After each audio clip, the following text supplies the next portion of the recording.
یہ حدیث مسلم شریف کی ہے اور اس کے راوی ہیں ابو امامہ باہلی رضی اللہ تعالی عنہ قال، انہوں نے فرمایا سمعت رسول اللہ صلی اللہ علیہ وسلم یقول، کہ میں نے خود سنا اللہ کے رسول صلی اللہ علیہ وسلم کو یہ فرماتے ہوئے، اقرأوا القرآن، لوگوں قرآن پڑھا کرو، فإنہ یأتی یوم القیامۃ شفیعا لأصحابہ، اس لیے کہ یہ قرآن قیامت کے دن سفارشی بن کر آئے گا اپنے لوگوں کے لیے، یعنی ان لوگوں کے لیے جنہیں قرآن سے محبت رہی زندگی میں، جو قرآن کو پڑھتے رہے، قرات کرتے رہے، اس سے دلچسپی رکھتے رہے، اس کا مطالعہ کرتے رہے، اس پر غور و فکر کرتے رہے۔ اصحاب، قرآن والے، قرآن کے لوگ۔ اقرأوا القرآن فإنہ یأتی یوم القیامۃ شفیعا لأصحابہ۔ اس کے بعد اب آپ نے مزید یوں سمجھیے کہ یہ عام پر خاص کا اضافہ ہے۔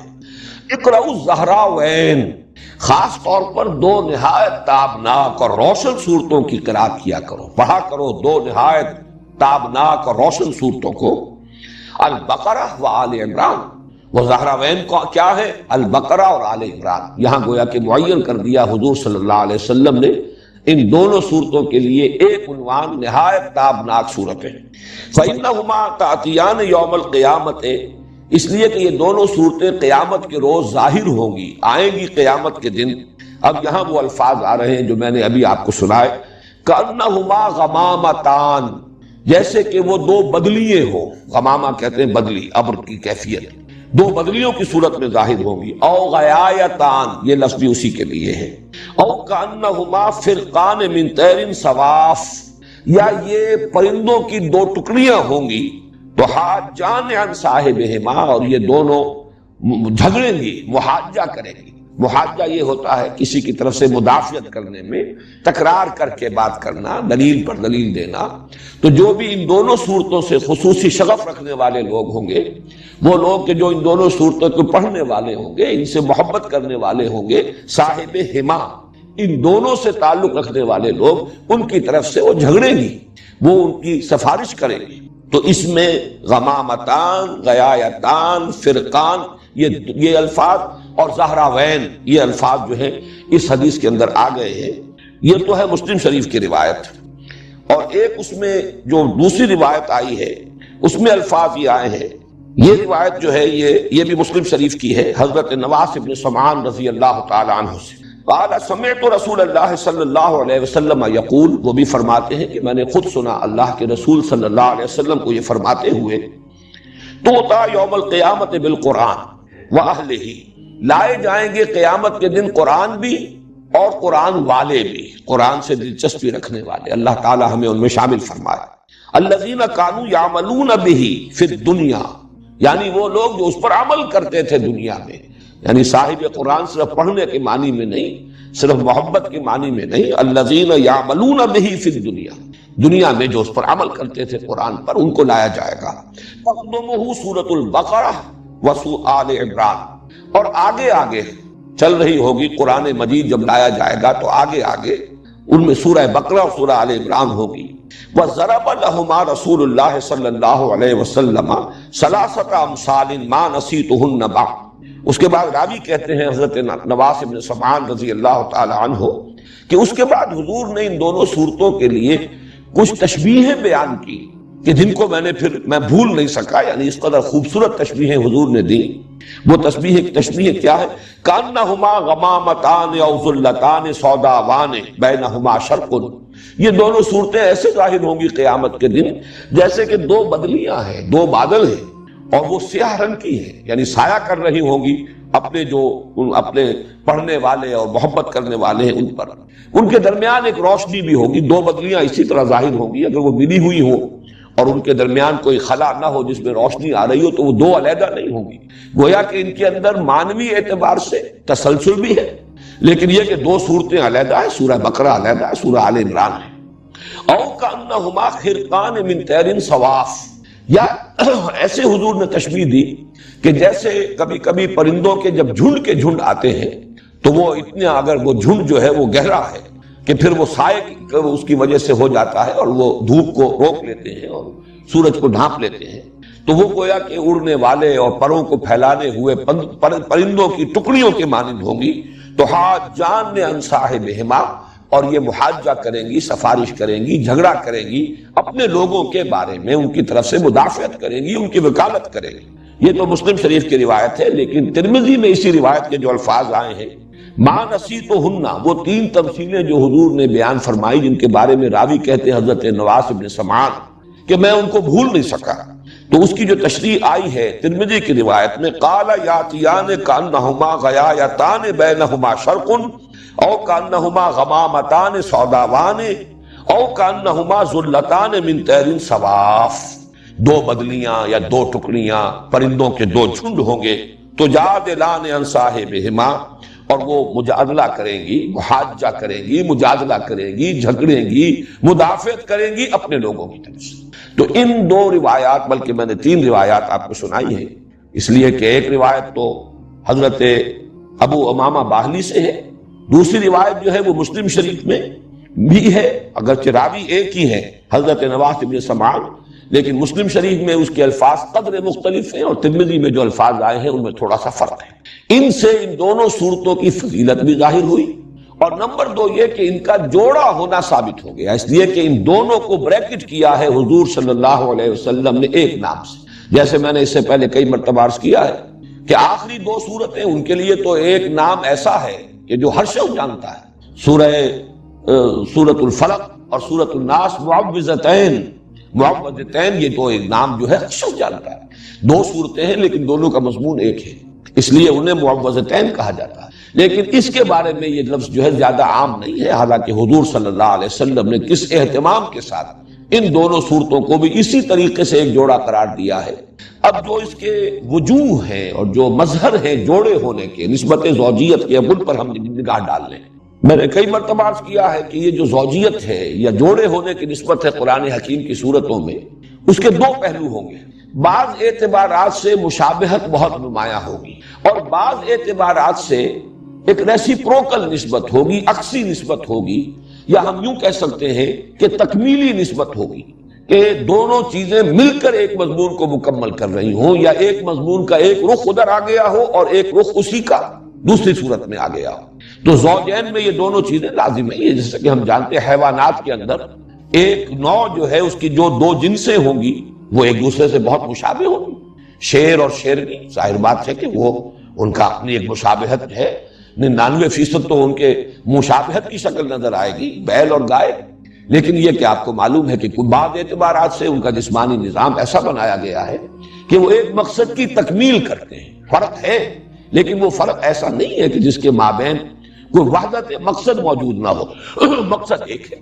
اسی طریقے سے صورتوں میں جب آپ نسبت زوجیت کو تلاش کریں تو 2 پہلو دیکھنے ہوں گے کہ ایک تو مشابہت کے پہلو کون سے، وہ نمایاں ہونے چاہیے، پھر کن اعتبارات سے یہ کمپلیمنٹری ہے، کن اعتبارات سے یہ مل کر کسی مضمون کی تکمیل کرتی ہے، وہ کون سے پہلو ہیں کہ جن میں سے کوئی ایک رخ جو ہے وہ ایک صورت میں آ گیا ہو اور دوسرا رخ دوسری صورت میں آ گیا ہو۔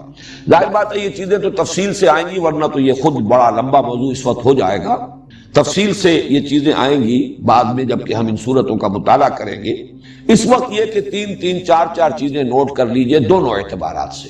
جہاں تک مشابہت ہے، ایک بات تو بہت نمایاں جو میں پہلے عرض کر چکا کہ سورہ بقرہ بھی شروع ہو رہی ہے الف لام میم حروف مقطعات سے، اور سورہ آل عمران بھی شروع ہو رہی ہے الف لام میم حروف مقطعات سے۔ اس کے بعد آپ کو 20ویں پارے میں جا کر، 19ویں اور 20ویں پارے میں جا کر جو ہے یہ صورتیں 4 ملیں گی، وہ چاروں مکی صورتیں ہیں جن کا آغاز ہوتا ہے الف لام میم سے۔ سورہ عنکبوت ہے، پھر سورہ روم ہے، سورہ لقمان ہے، سورہ سجدہ ہے، وہ 4 صورتیں، ورنہ یہ کہ یہ شروع میں 2 صورتیں ہیں اور یہ دونوں مدنی صورتیں ہیں، وہ چاروں صورتیں وہ مکی صورتیں ہیں۔ مدنی صورتوں میں یہ 2 صورتیں ہیں کہ جو حروف مقطعات سے شروع ہوئی الف لام میم سے۔ دوسری مشابہت یہ کہ ان دونوں کے آغاز میں قرآن حکیم کی عظمت کی طرف خصوصی اشارہ۔ آپ دیکھ رہے الف لام میم ذالک الکتاب لا ریب فیہ ھدی للمتقین، فوراً الف لام حروف مقطعات کے بعد الف لام میم کے بعد قرآن مجید کی عظمت اور اس کے ہدایت ہونے کی طرف اشارہ۔ بالکل یہی انداز، بلکہ اس سے بھی زیادہ شاندار اور پرجلال انداز میں یہی مضمون آ رہا ہے سورہ آل عمران میں، الف لام میم، اور اس کے بعد جو ہے نزل علیک الکتاب بالحق مصدقا لما بین یدیہ وانزل التوراۃ والانجیل من قبل ھدی للناس وانزل الفرقان۔ اتاری اللہ نے اے نبی اے محمد صلی اللہ علیہ وسلم آپ پر یہ کتاب حق کے ساتھ، جو تصدیق کرتے ہوئے آئی ہے اس کی کہ جو اس کے سامنے موجود ہے، اور اسی نے اتاری تھی تورات اور انجیل اس سے قبل لوگوں کے لیے ہدایت نامہ بنا کر، اور اس نے ہی اتارا ہے الفرقان۔ تو یہ بھی مشابہت کا ایک پہلو ہے۔ تیسرا بہت نمایاں پہلو مشابہت کا جو ہے وہ اختتام پر آتا ہے۔ سورہ بقرہ کی، اور یہ بھی چیزیں وہ ہیں کہ جو عام طور پر میں سمجھتا ہوں، توقع رکھتا ہوں کہ اکثر حضرات کے سامنے ہوگی، صرف اس وقت اشارہ کر دینا کافی ہے۔ سورہ بقرہ کے اختتام پر بھی ایک دعا آئی ہے نہایت عظیم، ربنا لا تؤاخذنا ان نسینا او اخطانا ربنا ولا تحمل علینا اصرا کما حملته على الذین من قبلنا ربنا ولا تحملنا ما لا طاقة لنا به واعف عنا واغفر لنا وارحمنا۔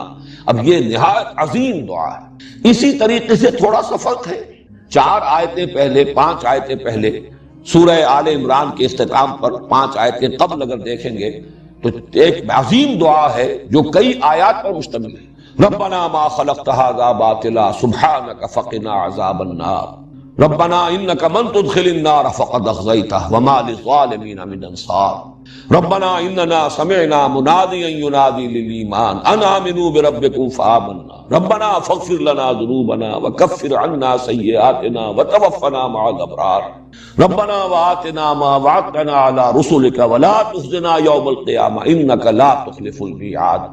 دونوں آیتیں ویسے اگر آپ دیکھیں گے تو حجم کے اعتبار سے یہ دونوں دعائیں تقریباً برابر ہیں، اگرچہ یہ کہ سورہ بقرہ کی وہ ایک ہی آیت ہے اور یہاں متعدد آیات ہیں، لیکن حجم کے اعتبار سے زیادہ فرق نہیں ہے۔ نہایت جامع، نہایت عظیم یہ آیات یہ ہیں، دعائیں ہیں کہ جن پر سورہ بقرہ بھی ختم ہو رہی ہے، سورہ آل عمران ختم ہو رہی ہے۔ تو مشابہت کے پہلو سے میں سمجھتا ہوں کہ صرف ان 3 چیزوں کو صاحب سامنے رکھیے۔ اب جو مقاسمت کا یہ تقسیم جو ہے کہ ایک ہی مضمون کے، ایک ہی شے کے 2 رخ، 2 پہلو ہو، اور وہ ان میں تقسیم ہو گئی ہو کہ ایک پہلو آ رہا ہو ایک صورت میں، دوسرا پہلو جو ہے اس پر بحث ہوئی اور دوسری صورت میں، اس کو نوٹ کر لیجئے 4 چیزیں۔ سب سے نمایاں بات تو یہ جو میں پہلے عرض کر چکا ہوں کہ سورہ بقرہ میں نہایت مفصل گفتگو ہوئی ہے، دعوت بھی دی گئی، اتمام حجت بھی کیا گیا، اور جس کو کہتے ہیں کہ قرارداد جرم بھی ان پر، فرد قرارداد جرم وہ بھی عائد کر دی گئی، فرد جرم وہ ہے یہود، بنی اسرائیل، یہود سے خطاب کر یا بنی اسرائیل اذکروا نعمتی التي انعمت علیکم۔ لیکن سورہ آل عمران میں یہی معاملہ نصارہ کے ساتھ ہے۔ ان کی سب سے بڑی گمراہی تثلیث کا عقیدہ، الوہیت مسیح علیہ السلام کا عقیدہ، تو اس میں آپ دیکھیں گے کہ بڑی تفصیل کے ساتھ اس عقیدے کی نفی کی گئی ہے۔ تو یہ گویا کہ اب یہ دونوں مل کر ایک مضمون کی تکمیل کر رہے ہیں، دعوت اور اتمام حجت یہود پر سورہ بقرہ میں، اور نصارہ پر سورہ آل عمران میں۔ اسی طریقے سے انفاق مال یا جہاد بالمال، اس پر جامع ترین مقام، نہایت مفصل مقام، نہایت تاکیدی حکم یہ سورہ بقرہ میں ہے۔ اور قتال، جہاد بالنفس، جان ہتھیلی پر لے کر میدان میں آ جانا، یہ ہے کہ جس کا بڑی زیادہ شرح و بسط کے ساتھ یہ مضمون آیا ہے یہ سورہ آل عمران میں۔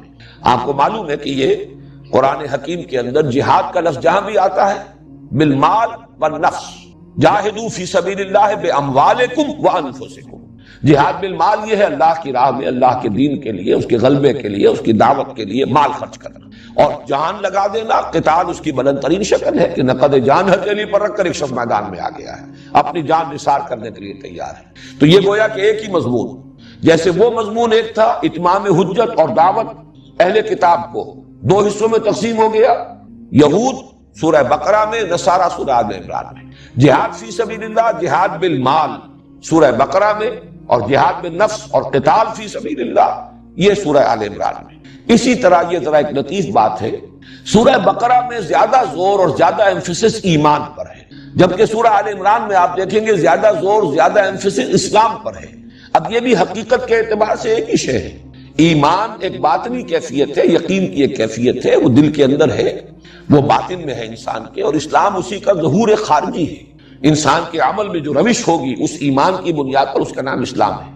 لیکن یہ کہ فی الحال یہ بھی اپنی جگہ حقیقت ہے کہ یہ دونوں علیحدہ علیحدہ ہیں، ان کو بالکل ایک شے بھی نہیں کہا جا سکتا، جیسے کہ سورہ حجرات میں ہے قالت الاعراب آمنا قل لم تؤمنوا ولكن قولوا اسلمنا ولما يدخل الايمان في قلوبكم۔ یہ بدو کہہ رہے ہیں، دعویٰ کر رہے ہیں، مدعی ہیں کہ ہم ایمان لے آئے، نبی ان سے کہہ دیجئے تم ایمان ہرگز نہیں لائے ہیں، بلکہ یوں کہو کہ ہم اسلام لے آئے ہیں۔ ابھی تک ایمان تمہارے دلوں میں داخل نہیں ہوا۔ تو آپ دیکھیں گے کہ سورہ بقرہ میں شروع میں بھی یؤمنون بالغیب الذین یقیمون الصلاۃ ومما رزقناہم ينفقون والذین یؤمنون بما انزل الیک وما انزل من قبلک وبالآخرۃ هم یوقنون۔ پھر 21ویں رکوع میں جا کر بالکل وسط میں پھر لیس البر ان تولوا وجوہکم قبل المشرق والمغرب ولکن البر من آمن باللہ والیوم الآخر والملائکۃ والکتاب والنبیین۔ پھر آخر میں آمن الرسول بما انزل الیہ من ربہ والمؤمنون کل آمن باللہ وملائکتہ وکتبہ ورسلہ۔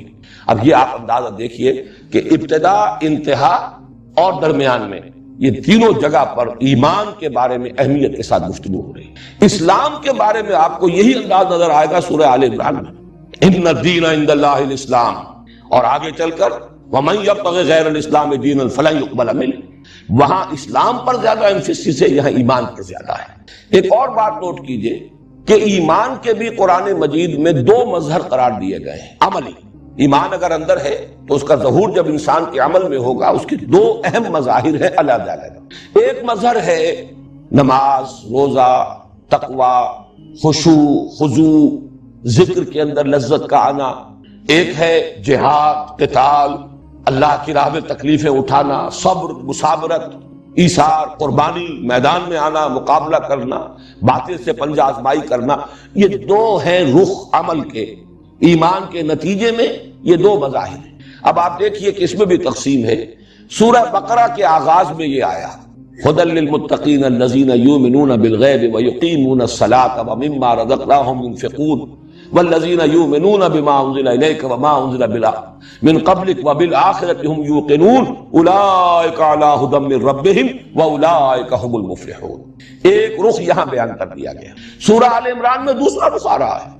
چنانچہ آخری رکوع کی جو ابھی میں نے آپ جس کی طرف میں اشارہ کر رہا تھا، وہ عظیم دعا کے بعد فاستجاب لهم ربهم انی لا اضیع عمل عامل منکم من ذکر او انثی فالذین هاجروا واخرجوا من دیارهم وأوذوا في سبیلی وقاتلوا وقتلوا لأکفرن عنهم سیئاتهم ولأدخلنهم جنات تجری من تحتها الانہار۔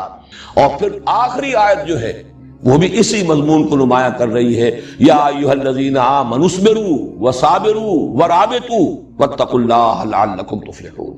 صبر، مصابرت، یہ ہے اصل میں وہ چیزیں کہ جن کو نمایاں کیا گیا ہے۔ اللہ کی راہ میں جنگ، تکلیفوں کا جھیلنا، گھر بار چھوڑ دینا، مصائب کو برداشت کرنا، قتال کرنا، قتل کرنا بھی، قتل ہونا بھی، یہ ہے ایمان کا دوسرا مظہر۔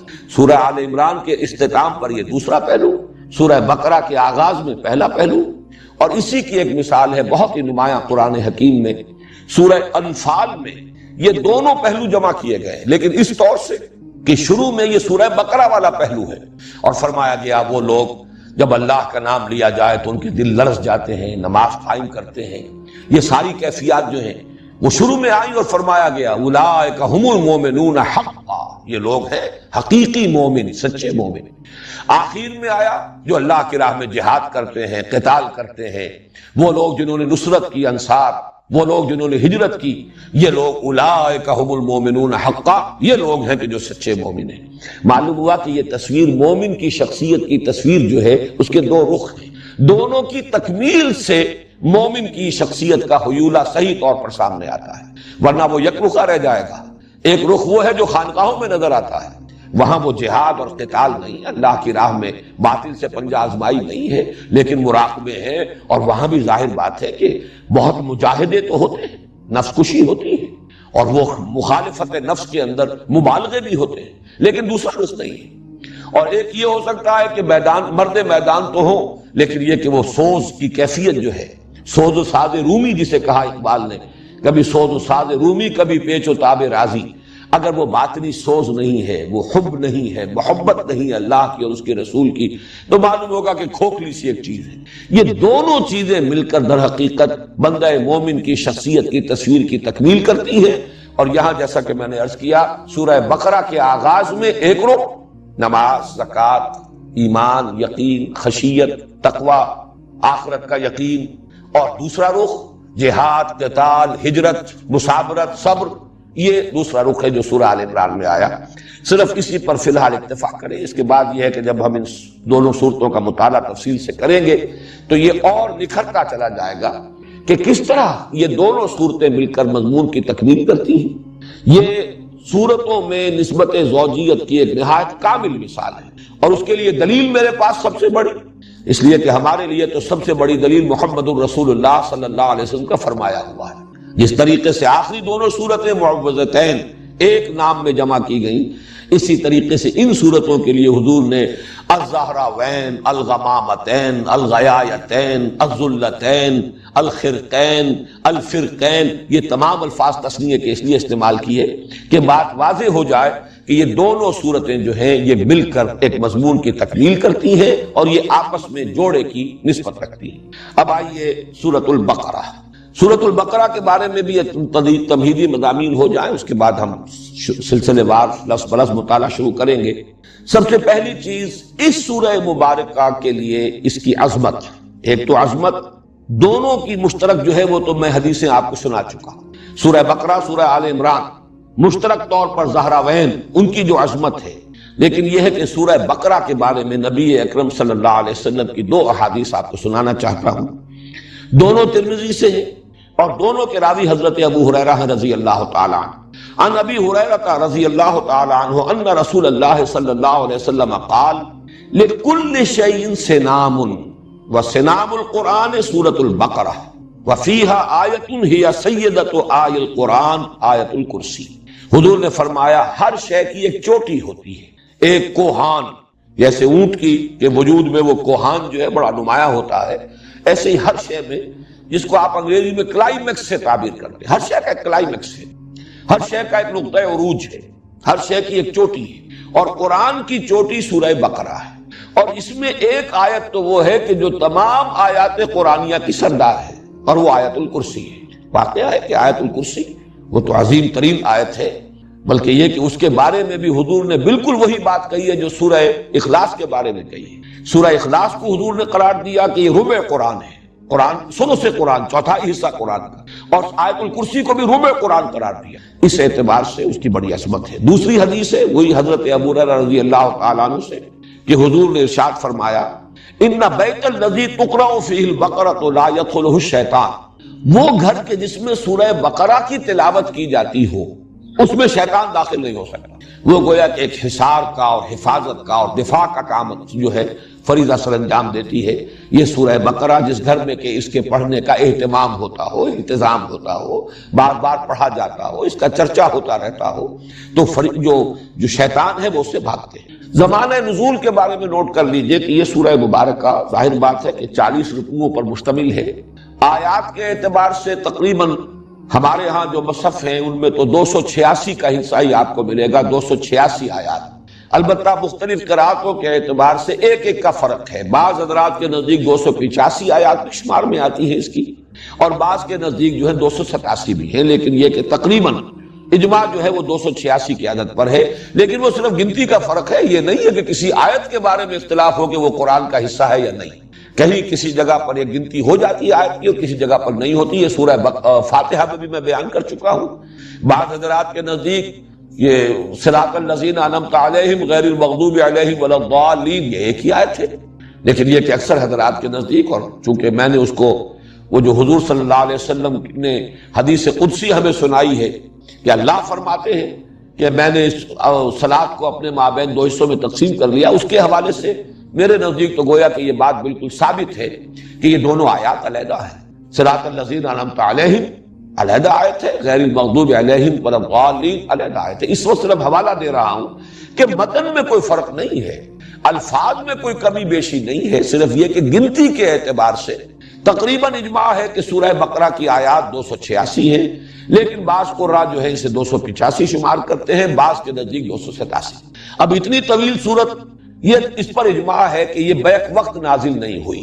بعض طویل صورتیں بھی ایسی ہیں جن کے بارے میں روایات سے معلوم ہوتا ہے کہ بیک وقت نازل ہوئی. مثلا سورہ انعام اگرچہ وہ بڑی طویل صورت ہے، 20 رکوع اس کے ہیں، ویسے یہ کہ اس سے اس اعتبار سے اگر رکوعوں کی تعداد دیکھی جائے تو نصف ہے، اس سے کم نہیں ہے.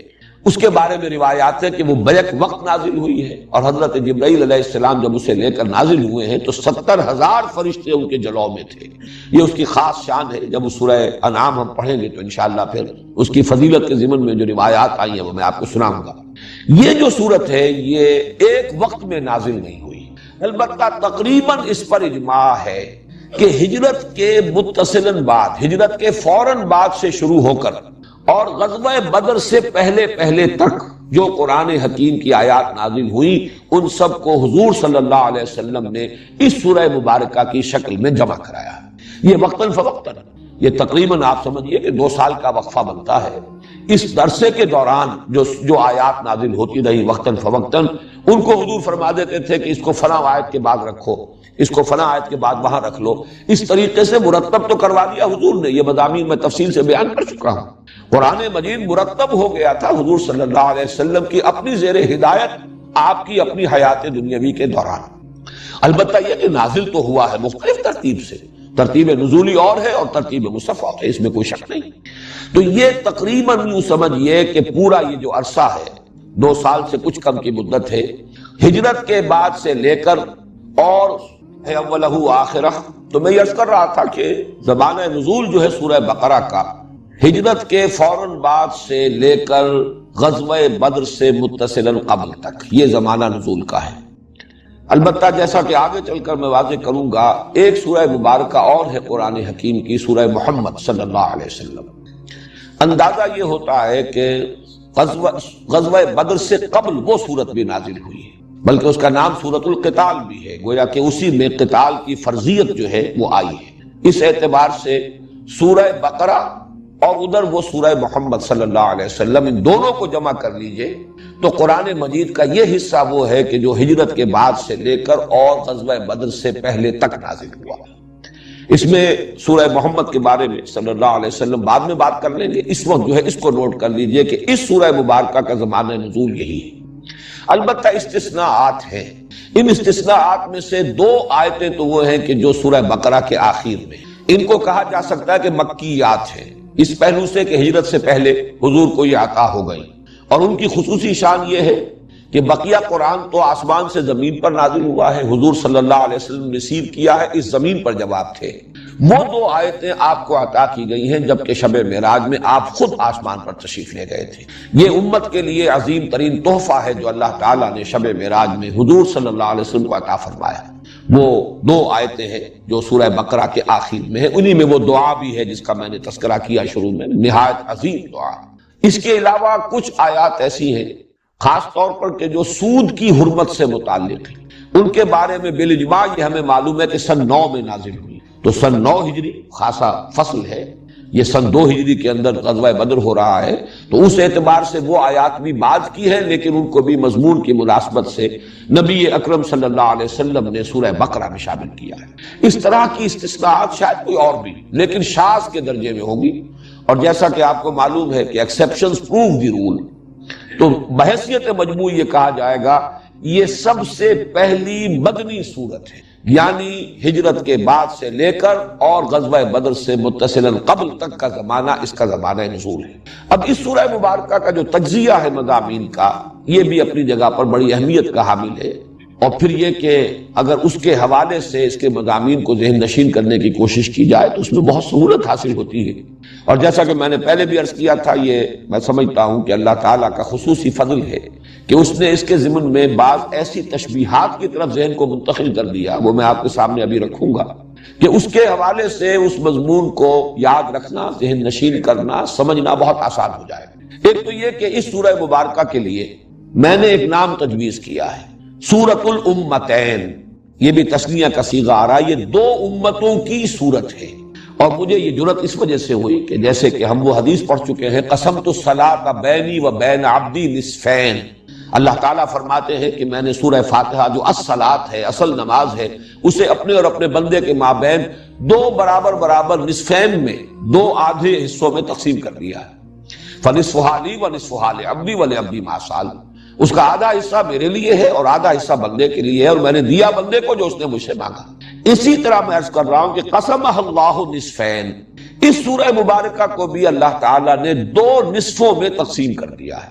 اس کے نصف اول میں تمام تر خطاب ہے سابقہ امت مسلمہ، اس لیے امتین کہہ رہا ہوں میں، دو امتیں، یہ امتین ہیں المسلمتین، سورۃ الامتین المسلمتین، یہ دو مسلم امتوں کی صورت ہے۔ ایک سابقہ امت مسلمہ ہے، وہ ہے یہود، ان کی تو تاریخ جو ہے امت کے اعتبار سے بحیثیت امت مسلمہ شروع ہوتی حضرت موسیٰ علیہ السلام سے اور ختم ہو گئی ہے پوٹینشلی حضرت مسیح علیہ السلام پر۔ حضرت مسیح، حضرت زکریا، یہ ہم عصر ہیں تقریباً، حضرت یحییٰ علیہ السلام، ان پر گویا کہ ایک اعتبار سے اس امت کی تاریخ ختم ہو جاتی ہے۔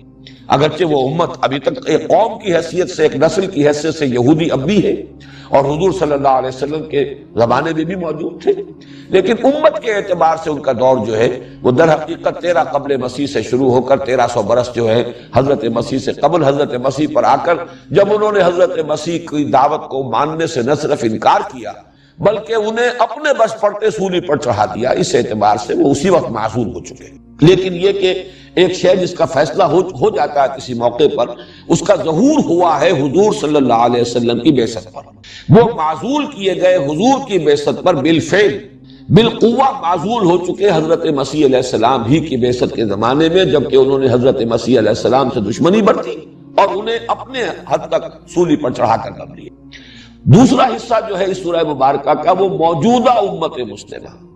اب ہماری تاریخ 1400 برس کی ہو گئی ہے اور میں نے ادھر عرض کیا ہے کہ 1300 قبل مسیح سے ان کی تاریخ شروع ہوئی تھی اور حضور صلی اللہ علیہ وسلم کی آمد پر گویا کہ اس سورہ مبارکہ میں ان کی معزولی کا اعلان ہو رہا ہے۔ تو پہلے نصف میں سابقہ امت مسلمہ سے خطاب ہے، اکثر و بیشتر میں براہ راست خطاب ہے، اور باقی حصوں میں روح سخن انہی کی طرف ہے، چاہے بظاہر خطاب ان سے نہ ہو۔ اور دوسرے حصے میں کل کا کل خطاب موجودہ امت مسلمہ سے ہے، امت محمد سے علی صاحب الصلاۃ والسلام۔ یہ نوٹ کر لیجئے کہ نصف اول میں آیات 152 ہے، جبکہ نصف ثانی میں 134 ہے، 286 آیات کی یہ تقسیم۔ البتہ یہ جو فرق نظر آ رہا ہے اس کو کمپنسیٹ کر رہا ہے فرق تعداد رکوعات کا۔ 152 آیتیں 18 رکوعوں میں ہیں، 134 آیتیں 22 رکوعوں میں ہیں۔ گویا کہ وہ حجم جو ہے بعد والی آیات کا حجم جو ہے وہ زیادہ تر جو ہے بڑا ہے، اس کے اعتبار سے وہ 22 رکوعوں کے اندر پھیلی ہوئی ہے، اگرچہ تعداد کے اعتبار سے 134 ہے، کم ہے، اور جو پہلے نصف میں ہے وہ 152 آیتیں ہیں، لیکن 18 رکوعوں کے اندر وہ سما گئی۔ اب ان میں جو مزید تقسیم ہے یہ اس وقت تھوڑا سا شاید ذہن پر زور دینے والی بات ہوگی، لیکن یہ کہ اس وقت اگر ذہن نشین کر لے تو پھر یہ کہ ہم ایک ایک حصے سے گزرتے ہوئے اور ذہن میں اس تقسیم کو اگر مستحضر کر لیں گے تو ہماری ایک ہم آہنگی رہے گی ذہنی اس پورے سلسلہ درس کے ساتھ۔ پہلے 18 رکوع جو ہے ان میں مزید تقسیم جو ہے وہ عمودی ہے، ورٹیکل، یعنی پہلے 4 رکوع، آخری 4 رکوع، درمیان میں 10 رکوع۔ درمیان کے 10 رکوع جو ہے ان میں تو براہ راست گفتگو ہے بنی اسرائیل سے۔ یا بنی اسرائیل اذکروا نعمتی التی انعمت علیکم واوفوا بعہدی اوف بعہدکم وایایا فارہبون، یہاں سے بات شروع ہوئی ہے 5ویں رکوع میں، اور پھر 15ویں رکوع کے شروع میں یا بنی اسرائیل اذکروا نعمتی التی انعمت علیکم وانی فضلتکم علی العالمین، وہاں جا کر وہ بات ختم ہوئی۔ پورے 10 رکوع مسلسل خطاب ہے بنی اسرائیل سے۔ پہلے 4 رکوع جو ہے ان کو ہم کہہ سکتے ہیں کہ وہ تمہیدی ہے، بظاہر ابھی خطاب شروع نہیں ہوا، اور ایک اعتبار سے وہ تمہیدی یوں بھی ہے کہ پورے قرآن کے لیے گویا کہ وہ دیباچہ بن جاتے ہیں۔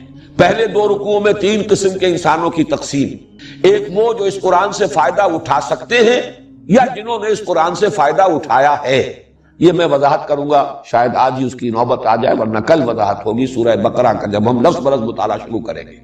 ایک وہ ہے کہ جن کے اوپر دروازہ بند ہو چکا ہدایت کا، لاکھ سمجھا لیا جائے وہ اب ماننے والے نہیں۔ تیسرے وہ ہیں کہ جو بین بین ہیں، کہتے ہیں کہ ہم مانتے ہیں، حقیقتاً نہیں مانتے۔ یہ 3 قسم کے افراد اس وقت بالفعل موجود تھے۔ ان تینوں میں سے بھی تیسری صورت ہے در حقیقت کہ جو اہل کتاب کی تھی، یہود کی تھی، یہود مدینہ کی، لہذا سب سے زیادہ تفسیر اس تیسری شق کی ہوئی ہے، اس لیے کہ روح سخن تو انہی کی طرف ہے سارا، اگرچہ یہ کہ جو دوسری شق ہے ان کے اندر بھی ان کا جز شامل ہے، لیکن زیادہ تر تیسرا جو حصہ ہے وہ در حقیقت ان سے متعلق ہے، ان میں روح سخن ان کی جانب ہے۔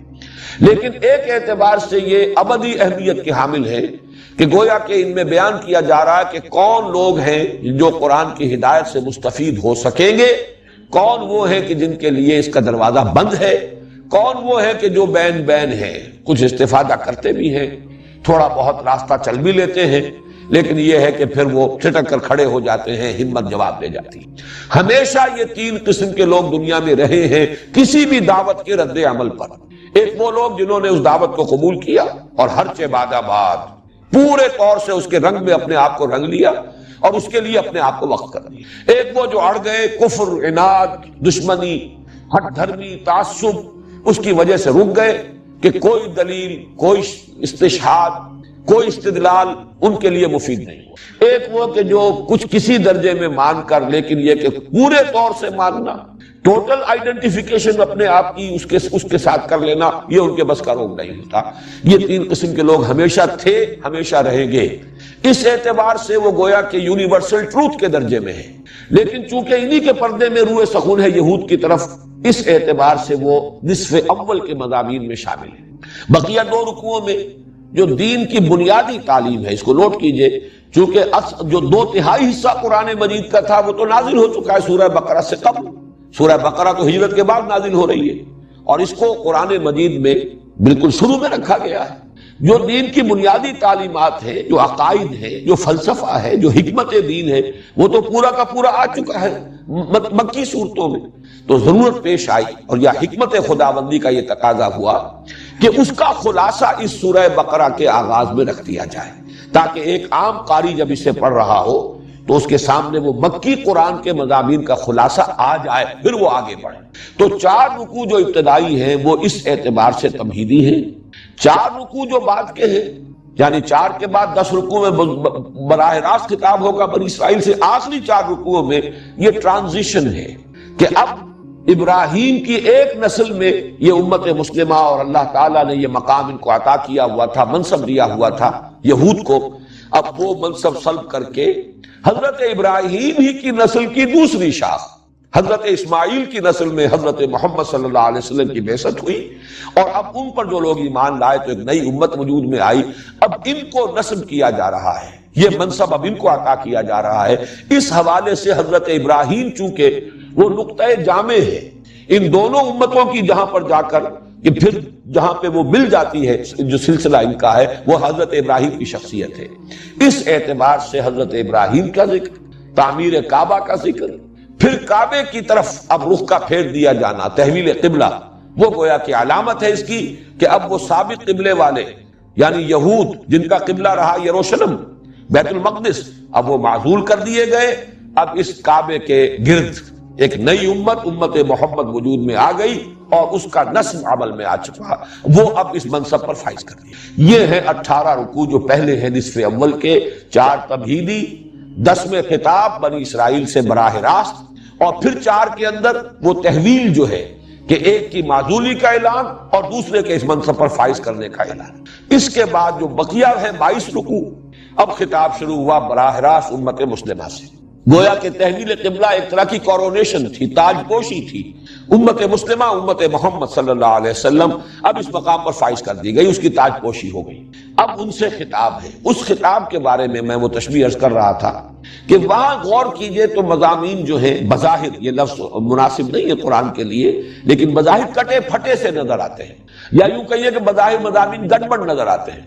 ابھی نماز کا ذکر ہو رہا تھا، ابھی کہیں جہاد کا ذکر شروع ہو گیا، ابھی کہیں کوئی اور بات آ گئی، تو بیچ میں کوئی تسلسل نہیں ہے۔ اس کے لیے میرے سامنے تو تمثیل آئی تھی، تشبیہ آئی تھی اللہ تعالیٰ کی طرف سے، اور بڑی خوبصورت تمثیل ہے کہ آپ ایک ایسی رسی کا تصور کریں جو 4 لڑیوں سے بٹی گئی ہو۔ اب جب بٹ لیا جاتا ہے، فرض کیجئے کہ اس کے رنگ جدا جدا ہے، ایک سفید ہے، ایک سرخ ہے، ایک نیلی ہے، ایک فرض کیجئے سبز ہے یا پیلی ہے۔ جب ان کو بٹ لیا جائے گا تو کوئی رنگ بھی مسلسل نظر نہیں آئے گا، کٹے پھٹے نظر آئیں گے۔ اگر آپ ایک طرف سے دیکھیں گے تو سفید ہے، سرخ ہے، نیلا یا پیلا ہے، اور یا سبز ہے، پھر سفید ہے، سرخ ہے، پھر نیلا یا پیلا ہے، پھر سبز ہے۔ اس طریقے سے رنگ جو ہے کٹے پھٹے نظر آئیں گے۔ اگرچہ آپ اگر اس کو کھول دیں تو معلوم ہوگا کہ سبز لڑی بھی سیدھی ہے، مسلسل ہے، سفید ڈوری بھی مسلسل ہے، سیدھی ہے، نیلی بھی سیدھی ہے، سرخ بھی سیدھی ہے۔ اس اعتبار سے 4 لڑیاں ہیں جو باہم آپس میں بٹی ہوئی۔ ایک رسی کی شکل میں. ان کو بھی دو دو کے دو جوڑوں میں سمجھیے.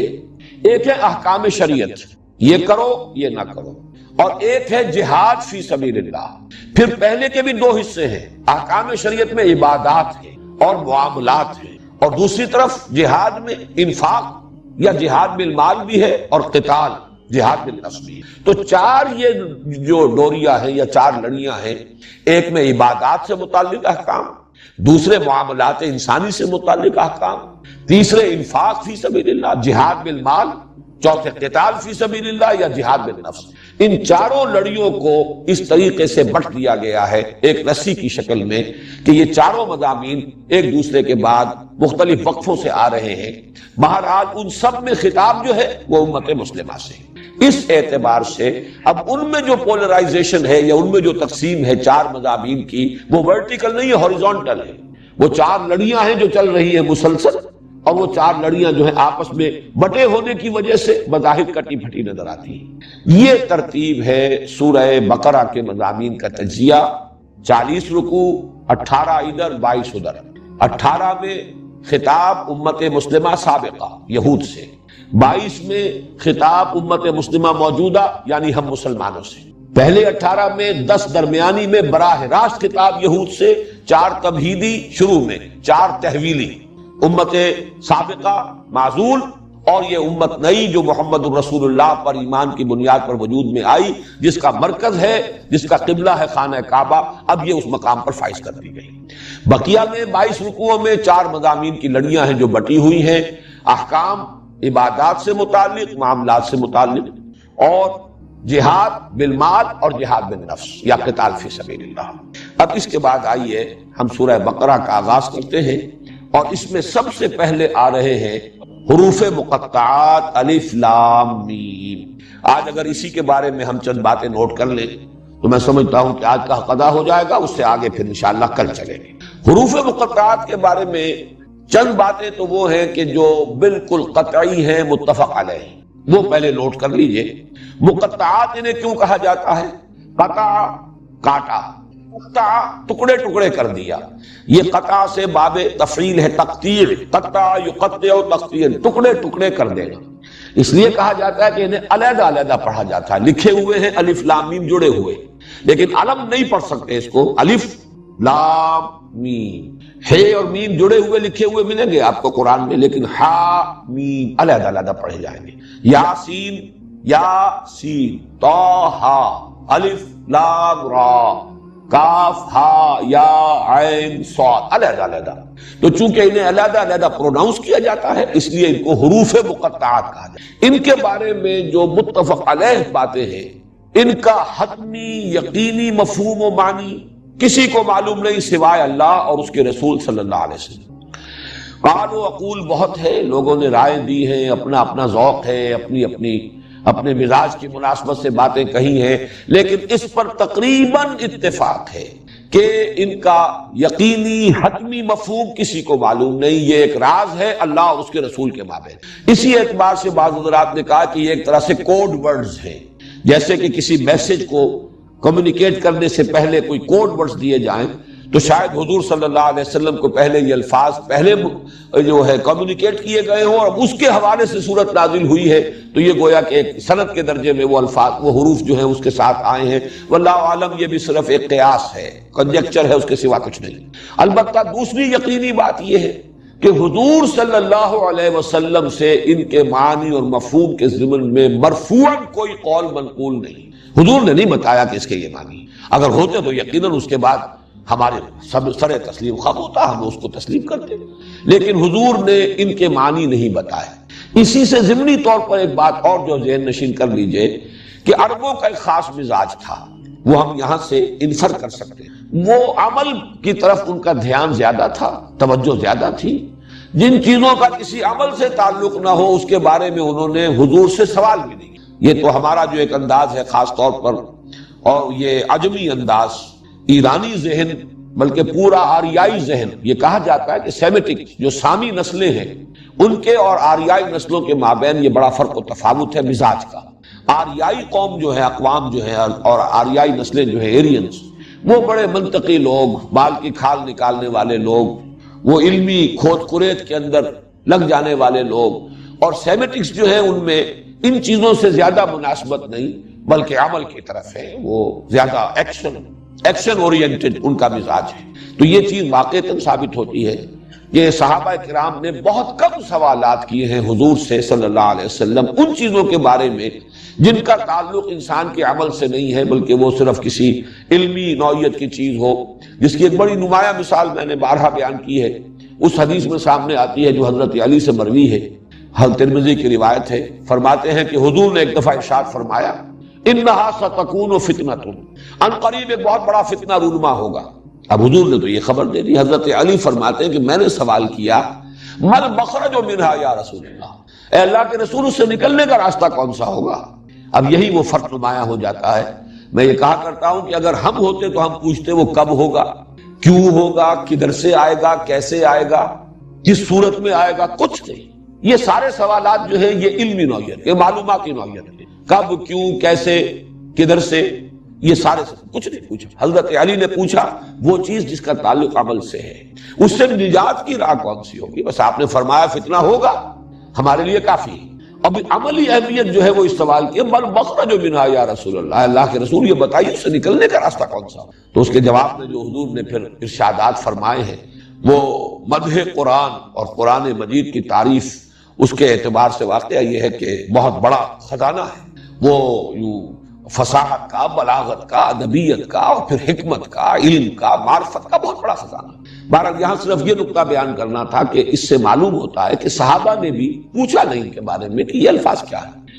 البتہ چوتھی چیز جو اسی سے متعلق پھر نتیجہ نکلا وہ یہ ہے کہ یقیناً یہ کوئی معروف اسلوب تھا عرب کا، ورنہ کوئی نہ کوئی سوال تو کرتے، صحابہ سوال نہ کرتے، چلیے تعظیماً نہ کرتے، یا یہ کہ چونکہ عمل سے متعلق ہے نہیں ہے لہذا نہ کرتے، لیکن یہ کہ لوگ تو اعتراض کرتے کہ یہ کیا الف لام میم، یہ کیا حامیم کاف ہا یا عین صاد، کیا معنی اس کے؟ یہ تو بے معنی سی باتیں ہیں، اس کے تو کوئی مفہوم سمجھ میں نہیں آیا۔ جبکہ قرآن کہتا ہے کتاب مبین، دعویٰ کرتا ہے کہ میں تو بالکل روشن کتاب ہوں، واضح کتاب ہوں، اس کے مضامین بالکل صاف ہیں، بالکل نمایاں ہے، وَلَقَدْ يَسَّرْنَا الْقُرْآنَ لِلذِّكْرِ فَهَلْ مِن مُدَّكِرٍ۔ تو یہ کیا چیز کا ہے الف لام میم حامیم کاف ہا یا عین صاد، کیا معنی اس کی؟ لیکن یہ بھی ثابت ہے کسی نے اعتراض نہیں کیا۔ اس کا مطلب یہ ہے کہ یہ ان کے ہاں معروف اسلوب تھا، ان کے ہاں خطیب شاید خطبہ دیتے ہوئے پہلے اس طرح کے حروف کوئی بول کر، کوئی مناسبت بھی ہو سکتی ہے، وہ میں عرض کروں گا اس کے بارے میں کیا کیا مناسبتیں لوگوں نے اپنے جو بھی ذہن کی جو رسائی ہے اور جو بھی جولانی ہے فکر کی اس کے اعتبار سے بیان کیے ہیں۔ تو ہو سکتا ہے کہ اس زمانے میں یہ ایک معروف اسلوب ہو اور اسی وجہ سے مشرکین نے، کفار نے، معاندین نے، دشمنوں نے کوئی اعتراض نہیں کیا۔ حالانکہ جیسے کہ تیسرے رکوع میں چل کر آ جائے گا، بعض اعتراضات انہوں نے کی کہ یہ کیا ہے قرآن مجید میں مچھر کی تشبیہ دی جا رہی ہے، مچھر تو بڑی حقیر شے ہے، کہیں مکڑی کی تشبیہ دے دی گئی ہے۔ اس کا جواب دیا گیا کہ تشبیہ کا حسن تو اس میں ہوتا ہے کہ جس چیز کے لیے تشبیہ ہے اس کے ساتھ مناسبت ہے کہ نہیں ہے، نہ یہ کہ کوئی شے حقیر ہے۔ کسی حقیر شے کی تشبیہ دینی ہے تو حقیر شے سے دی جائے گی تاکہ اس کا جو حقیر ہونا ہے وہ پوری طریقے سے مبرہن ہو جائے، یہ جواب دیا گیا۔ لیکن یہ کہ اعتراض کیا گیا نا، لیکن یہاں یہ ہے کہ ان حروف مقطعات کے استعمال پر اور ان کے قرآن مجید میں یعنی وحی میں شامل کیے جانے پر کوئی اعتراض بھی منقول نہیں ہے۔ یہ چار چیزیں تو ہیں متفق علیہ۔ باقی جو چیزیں ہیں کہ کیا کیا اس کے معانی اور مفاہیم کے بارے میں آراء ظاہر کی گئی ہیں، میں ان کو آپ کے سامنے رکھنے سے پہلے ذرا کچھ سٹیٹسٹکس ہیں، اعداد و شمار، یہ ذرا دلچسپ ہے۔ یہ تو میں نہیں کہتا کہ ان کے معانی اور مفاہیم پر ان سے کوئی روشنی پڑتی ہے، لیکن یہ ہے کہ یہ اگر سامنے ہو تو ہو سکتا ہے کہ یہ بھی ان چیزوں میں سے ہوں حروف مقطعات جن کے حقائق شاید آئندہ چل کر روشن ہو جائے، جیسے کہ وہ آیت مبارکہ میں نے تعارف قرآن کے ضمن میں بار بار پڑھی تھی، سنریہم آیاتنا فی الآفاق وفی انفسہم حتی یتبین لہم انہ الحق۔ ہم اس اپنی نشانیاں واضح کریں گے، کھولتے رہیں گے اور دکھاتے رہیں گے ان کو آفاق میں بھی انفس میں بھی، یہاں تک کہ یہ بات واضح ہو جائے گی، ان پر مبرہن ہو جائے گی کہ یہ قرآن حق ہے۔ تو ہو سکتا ہے کہ ان حروف کے حوالے سے بھی کوئی حقیقت بعد میں ایسی سامنے آ جائے جس سے قرآن مجید کی حقانیت جو ہے اور مبرہن ہو جائے، اس کا امکان موجود ہے۔ لیکن یہ امکان اگر ہے تو اسی شکل میں کہ اس کے کچھ اعداد و شمار جو ہے، کچھ ڈیٹا جو ہے وہ سامنے رہے تاکہ غور کرنے والے غور کرتے رہے، اور اس حوالے سے بھی ایک بات کہی گئی ہے ماضی قریب میں، اس کا بھی میں تذکرہ بعد میں کروں گا۔ تو یہ اسٹیٹسٹکس جو ہے وہ ذرا نوٹ کر لیجئے، اور اس میں عربی زبان کی فقہ اللغہ کے اعتبار سے بھی بعض مضامین اہم ہیں۔ دیکھیے یہ حروف مقطعات جو ہے ظاہر بات ہے حروف ہجا ہے، وہ جو تختی ہے حروف ہجا کی، الف با تا سا جیم ہا خا دال، وہ یا تک جائے گی، یہ تختی ہے۔ عربی زبان کے جو حروف ہجا ہیں